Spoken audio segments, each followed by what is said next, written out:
Hello guys, umuganga wamaze igihe abitorezwa aba azi aho agomba gutera urushinge muri sisitemu y'ibice bigize umubiri w'umuntu kugira ngo atabare ubuzima bw'umuntu cyangwa se avure umuntu. Umusirikare watojwe kwica nawe abazi aho agomba gukubita isasu cyangwa se gutera inkota muri sisitemu z'ibice bigize umubiri w'umuntu, ubundi umuntu agahita apfa. Umunyapolitiki uyoboye igihugu runaka aba afite kandi azi neza aho inkingi za sisitemu ya power ye zubakiyeho, akajya ahora azikinisha muri rubanda nyamwinshi kugira ngo rubanda nyamwinshi rukomeze kumwizereramo, rumusingize ubundi rukome mu mashyi.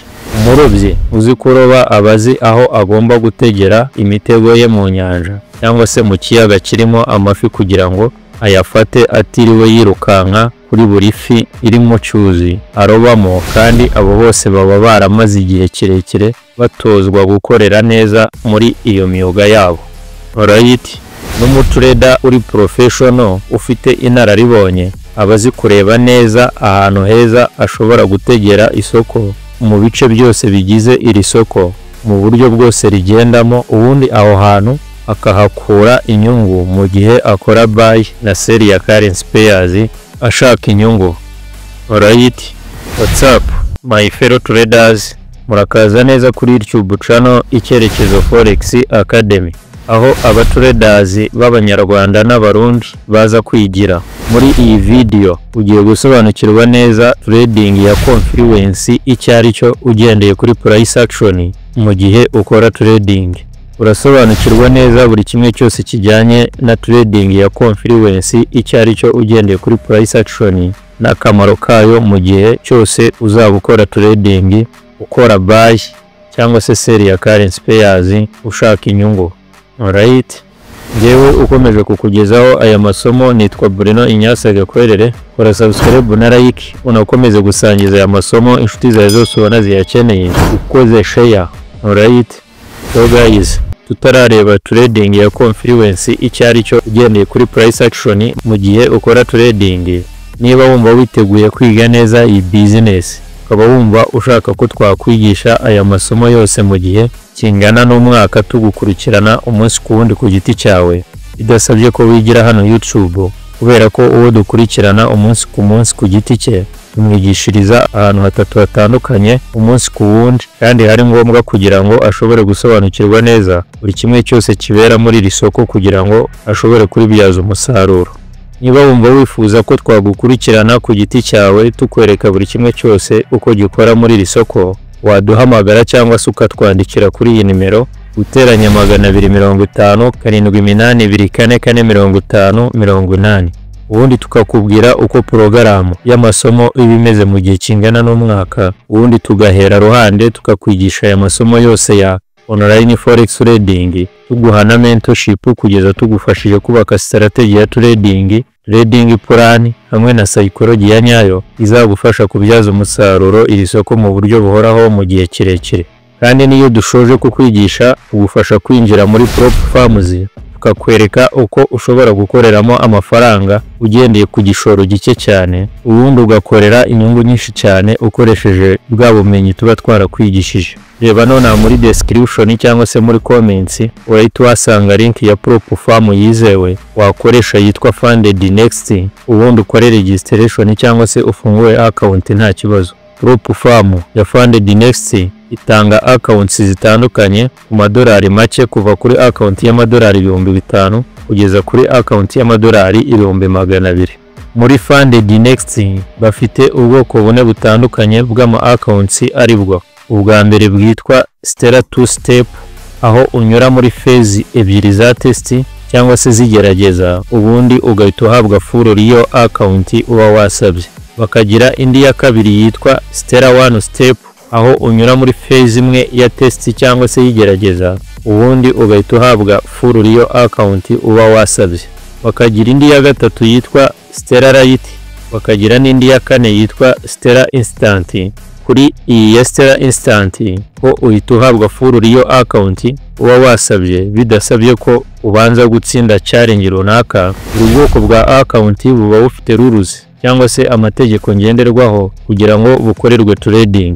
Wabanza ugasoma neza ugasobanukirwa ayo mategeko, hanyuma wakumva witeguye kuyubahiriza ugahitamo account ushatse uzajya ukorera trading utanze amadolari make cyane ugendeye ku gushaka kwawe nta kibazo.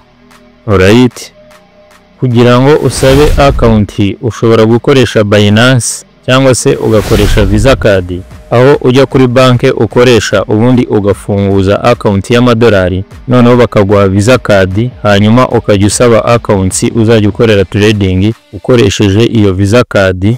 Niyo ubikuza inyungu niyo Visa card ukoresha nta kibazo.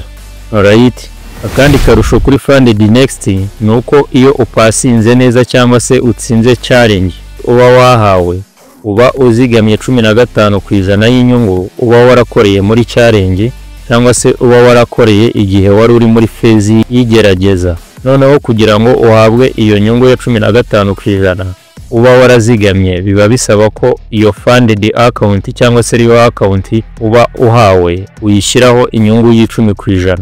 Alright, ora registration nonaha ubundi nujya kwishyura account unyandikire kuri nimero yanjye, ubundi nguhe code ukoresha ugabanyirizweho 5% kuri account uri busabe bwa mbere mu gihe ugiye kuyishyura.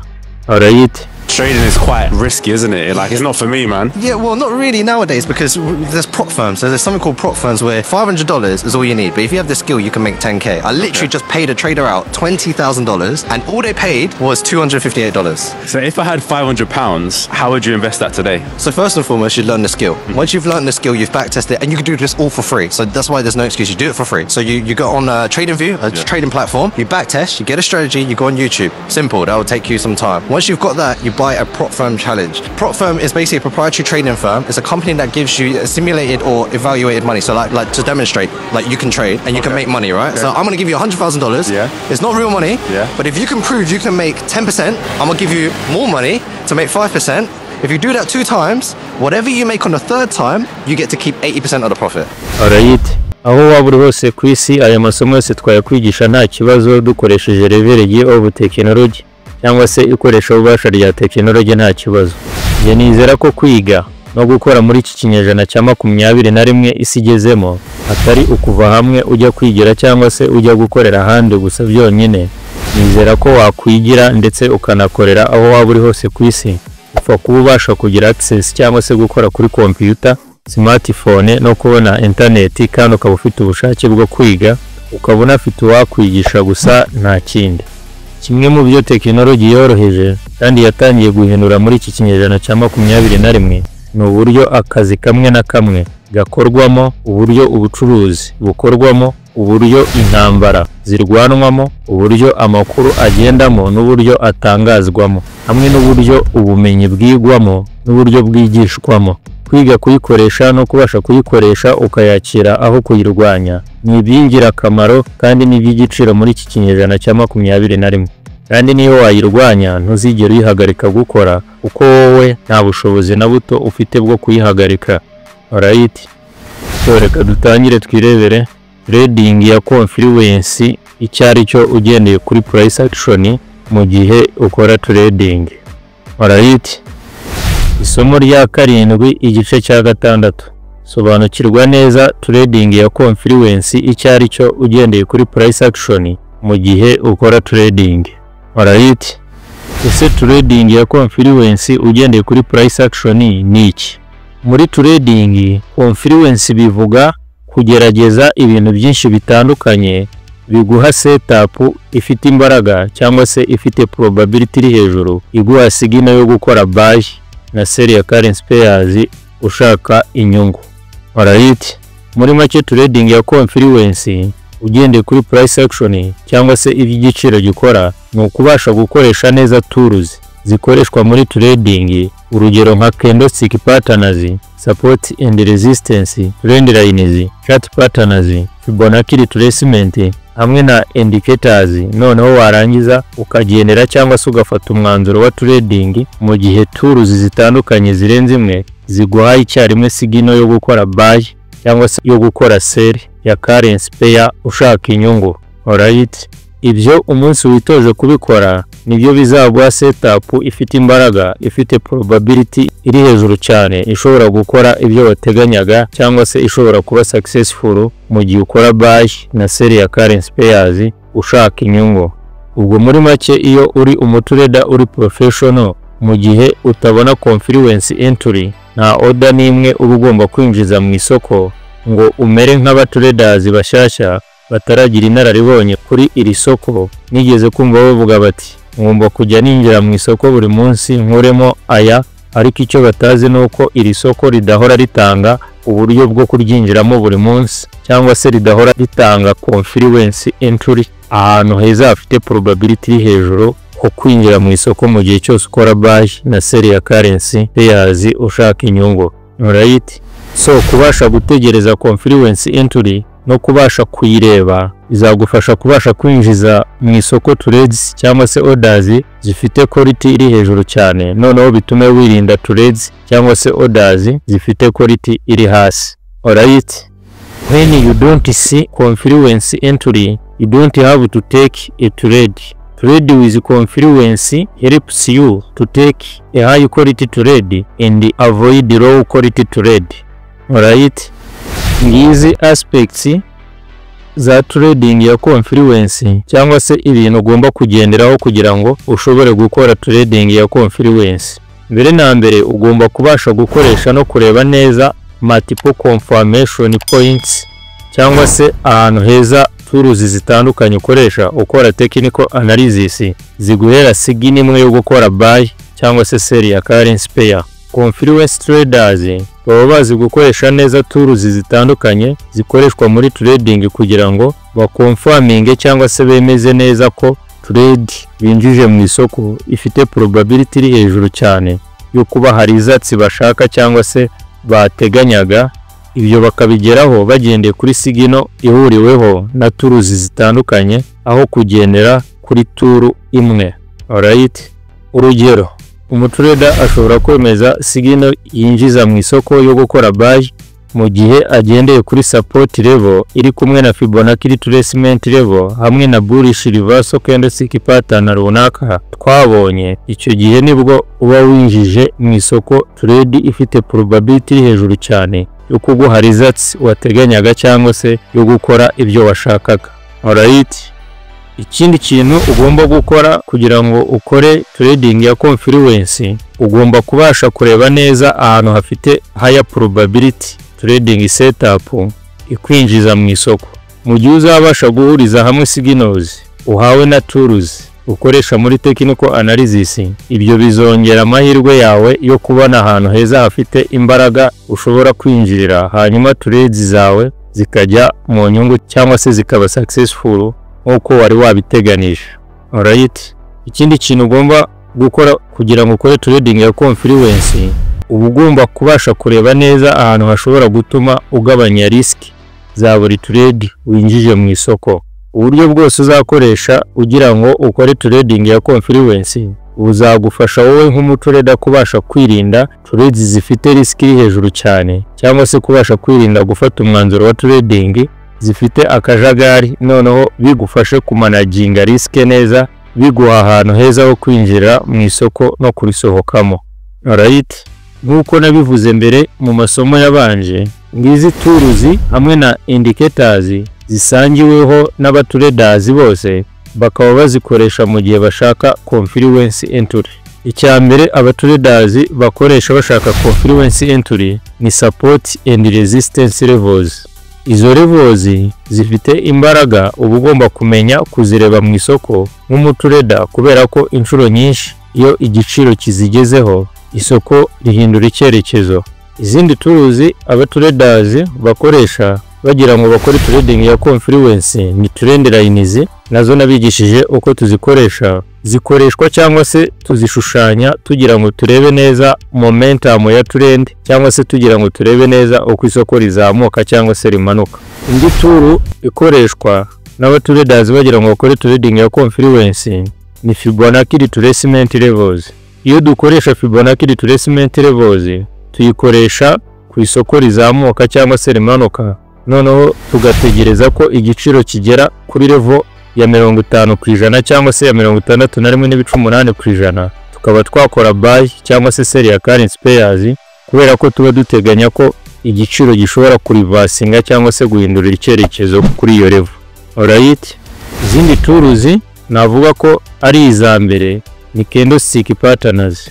Iyo tumaze kubona neza aho izo levels zose maze kuvuga ziherereye, duhita tureba ko hiforuma cyangwa se hagaragara reversal candlestick patterns runaka twabonye, urugero nka pin bars, engulfing candlestick cyangwa se harami candlestick cyangwa se imwe mu zindi candlestick zose twabonye zigaragara isoko rigahindura icyerekezo, ubundi tugakora buy cyangwa se sell ya currency pairs runaka bibereyeho dushaka inyungu. Alright, izindi tools zikoreshwa n'abatraders bagira ngo bakore trading ya confluence ni indicators. Zimwe muri indicators nka moving averages, relative strength index cyangwa se RSI, stochastic oscillators, za MACD n'izindi zitandukanye, turebamo izo dukoresha kugira ngo turebe neza ko igiciro kiri overbought cyangwa se kiri oversold mbere yuko dukora buy na sell ya currency pairs dushaka inyungu.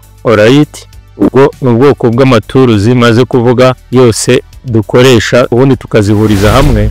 Noneho nimba tools zirenze imwe, urugero nk'ebyiri cyangwa 3 ziduhaye signal imwe yo gukora buy cyangwa se sell, ubwo nibwo tuba dukoze trading ya confluence, kubera ko biba bibaye confirmed tugendeye kuri tools zirenze imwe zitandukanye zibitwemerera. Alright, ushobora kwibaza uti ese ni gute nakora neza trading ya confluence, cyangwa se ni gute nabasha kubona neza trading setups zifite quality iri hejuru cyane mu gihe nkora trading? Mbere na mbere ugomba kubanza kureba ishusho ngari yagutse y'isoko, ugakora icyo twita multiple time frames analysis. Ugomba kubanza gukorera analysis yawe muri time frame nini y'isoko, ukabona neza uko isoko ririmo kwitwara, ukamenya neza trend cyangwa se icyerekezo isoko rifite, hanyuma ugaca support na resistance muri izo time frames z'igihe kirekire, ukamanuka ukajya kuri time frames z'igihe gito, naho ukareba uko isoko ririmo kwitwara, ukahakoresha tools dukoresha muri analysis kugira ngo ushake entry. Alright, noneho ibyo byose iyo ubisoje uhita ushaka confluence entry muri make, ugahita ureba aho tools ukoresha muri analysis nka support and resistance, trend lines na Fibonacci retracement zishobora guhuriza hamwe zikaba zaguha entry yo gukora buy cyangwa se sell ya currency pair. Alright, noneho iyo ibyo ubisoje ukabona neza ko ubonye aho entry iherereye, icyo ukora ni ugutegereza entry yawe ikaba confirmed, ubundi ukajya muri time frame nto y'isaha imwe cyangwa y'iminota 15, ukareba uko ushobora kwinjiza orders zawe mu isoko. Alright, mbere yuko winjira mu isoko ugomba kubanza gukora buri kimwe cyose kijyanye na risk management, ukaba uri sure ko trades zawe ugiye kwinjiza mu isoko zifite risk to reward ratio ya nyayo, ukareba neza ko stop loss zawe ziri ahantu heza hanyaho, ubundi wamara kubona buri kimwe cyose kiri mu murongo wa nyawo ukinjira mu isoko. Alright, ikintu ugomba kwitaho nanone ni fundamental analysis, aho uhuza technical signals na fundamental factors, urugero nka economic news, interest rates, za CPI na za NFP n'izindi news zifite imbaraga, kubera ko nazo zihindura isoko, nabyo bishobora kuguha andi makuru y'inyongera ushobora kongera kuri technical analysis uba wakoze mu gihe ukora buy na sell ya currency pairs ushaka inyungu. Alright, nguru urugero kuri trading ya confluence. Imagine ubu nonaha ko uteganya gukora buy ya currency pair runaka, noneho ukabona igiciro cyegereye strong support level, RSI nka indicator ukoresha ikaba iri muri oversold zone, byerekana ko asset iri undervalued, hanyuma ukabona bullish reversal candlestick pattern, a bullish pin bar cyangwa se engulfing kuri support. Iyo support level washyiraho na Fibonacci retracement level, ukabona igiciro kirimo gutestinga kuri level ya 50 cyangwa se kuri level ya 61.8%. Aho hantu haba ari muri confluence entry, uba ugomba guhita ukora buy kubera ko uba ufite tools zirenze imwe zose ziguha signal yo gukora buy. Alright, confluence means finding a high probability trading setups in your trading journey. Confluence in trading happens when different technical signals come together to anticipate the same price action movement. By combining different tools, traders can increase their confidence in a trade and reduce the risk of false signals from relying on a single indicator. Alright, so guys, ndakeka kugeza ubu ngubu usobanukiwe neza trading ya confluence cyari cyo ugendeye kuri price action. Ndakeka usobanukiwe neza uko wayikoresha mu gihe ushaka entry ifite quality hejuru yo gukora buy na sell ya currency pairs ushaka inyungu. Alright, so ubu nonaha ushobora gufata umwanya wawe ushoboka ukabyitozamo kuri currency pairs zitandukanye kugira ngo ugerageze kugira experience muri byo. Alright, so guys, kugira ngo ube successful trader, mbere na mbere ugomba kwizerera muri wowe kubera ko nta uzabikugira mu gihe utabyizera. Amwe mu makosa asangiweho n'abatraders bananirwa gukora iyi business, iri ya mbere ni ugukora trading bagendeye kuri emotions zabo cyangwa se amarangamutima yabo, hanyuma bakinjiza trades mu isoko nta trading plan bafite, bagaforcinga trades. Noneho barangiza bagakora over trading, bakariskinga too much of money batabanje kubara ngo bumve barishuwa neza ko bagomba kuyashyira muri risk. Barangiza bamwe bagakora trading nta stop loss bakoresheje. Umunsi uzamara kwiga neza ubu bumenyi, ayo niyo makosa uba ugomba kwirinda, warangiza ukigirira icyizere mu byo ukora. Ibyo nubishobora uko iminsi igenda itambuka uzagenda ubona ko icyari gikomeye muri trading kigenda cyoroha. Alright, I'm a day trader. And how much money do you make per year as a day trader? I make about 1 to 3 million per year. And how many years experience do you have? 7 years. And what type of day trader are you? What do you trade and how do you do it? I trade NASDAQ, NAS 100, which is the 100 tech stocks is composed in one. I trade the index of it on the Forex platform. Now is Forex like real? Why do a lot of people say it's like fake or a scam or you can lose money?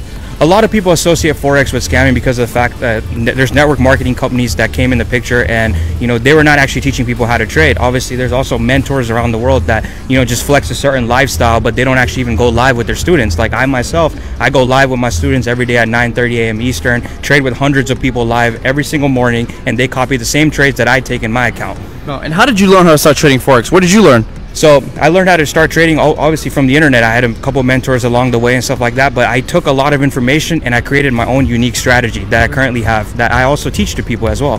Now, what's the most you ever made in a single day? And what's the biggest loss you ever took? The most I made in a single day, I made about 100,000 in a single day. And then what's the most you ever lost? I've lost about 60, 70K in one day due to over leveraging. Oh, so this is an industry you can also lose money, but you have to take the right risk. Of course, and that goes back to the risk management. At the end of the day, this is not a get rich quick scheme. You know, this isn't Vegas. At the end of the day, you got to actually learn the craft, put your time into it. And if you can flip $100 to 1,000, then you can flip 1,000 to 10,000, or you could do 10,000 to 100K. But at the end of the day, you got to start with a smaller capital and know how to move around with your funds. And last question, if someone wants to start trading Forex today, how do they get started? Where do they even go to start doing this? So at the end of the day, you just need a laptop or a computer and access to the internet. I myself, I'm a mentor as well in the game, so I teach people on how to trade, so they can come to me as well. Alright, so guys, ntuzigere ugira ubwoba bwo kumara imyaka 5 ukora ku kintu gishobora kuguha ukwishyura ukizana mu bukungu cyangwa se financial freedom, ahubwo uzagira ubwoba bwo kumara imyaka 40 y'ubuzima bwawe bwose ukora ufungiye mu kintu runaka kiguhoza mu ruziga rwo gukora uhembwa intica ntikize zo kwishyura bills, bikarangira n'ubundi ushaje uri umukene. Alright, injiji z'ikinyejana cya 21 ntago ari za zindi zitazi gusoma no kwandika, ahubwo ni za zindi zibeshya ko zize, zimwe zidashobora kwiga ubumenyi bushya, zimwe zidashobora kumenya ko imirongo zikoreramo n'ubumenyi zifite cyangwa se zize byarangiye bitakijyanye n'igihe, hanyuma zigakomeza kubigenderaho aho kubijugunya cyangwa se ngo zibivugurure cyangwa se mwo kimwe zige ubundi bumenyi bujyanye n'igihe isi igezemo. Izo nizo njijimbi zishobora kukuroha mu mwobo kubera ko ziba zifite fixed mindset bitewe na fucking outdated system zizizereramo, zabaye porogaramu dimwo igihe kirekire. Alright, so guys, waba waramaze gufungura account yawe ya trading kuri broker wizewe se? Reba none muri description cyangwa se muri comments urahita uhasanga link ya broker wizewe, ubundi ufungure account yawe ya trading utangire ukore trading nta kibazo. Niba udasobanukiwe neza uko wafungura account ya trading kuri broker, urahasanga link ya video iri mu Kinyarwanda igusobanurira neza uko wafungura account ya trading kuri broker. Urabona neza uko wafungura Rio cyangwa se live account, uranabona neza uko wafungura demo account, ndetse unasobanukirwe neza uko wakora deposit na withdraw y'amafaranga yawe. Uranabona uburyo bwinshi butandukanye wakoramo icyo gikorwa cyo gushira no gukora amafaranga yawe kuri account ya trading, harimo MTN Mobile Money na Airtel Money. Alright, ura subscribe na like, unakomeze gusangiza aya masomo inshuti zawe zose ubona ziyakeneye, ukoze share. Reka twongere duhure muri indi somo rikurikira gukomeza gusobanukirwa no kureba kure, nibikomeze bibane nawe. Bye bye.